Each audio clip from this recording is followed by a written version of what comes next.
বাপ থাকে 3 মাস এই ছেলের কাছে, মা থাকে 3 মাস ওই ছেলের কাছে, অথচ এই মা বাঙ্গা করে সূর্যের আলো ঢুকে বৃষ্টির পানি পড়ে, থাকার জায়গা নাই, একটা খাট ভালো ছিল না, 5টা সন্তানকে বুকের মধ্যে নিয়ে শেষ সন্তানকে বুকের দুধ খাওয়াই খাওয়াই সারা রাত পার করে দিয়েছে, না ঘুমাই না ঘুমাই। কথা বলেন ঠিক কিনা?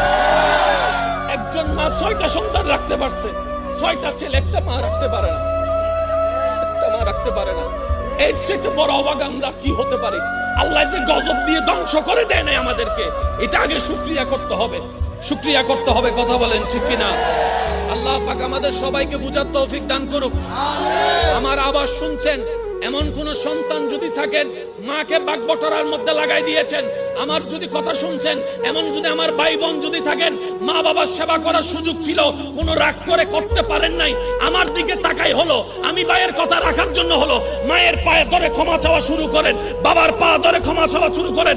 মনে রাখবেন, এদিকে মা বাবা আপনার উপর খুশি হয়ে যাবে, রব আপনাকে কবুল করে নিয়ে যাবে।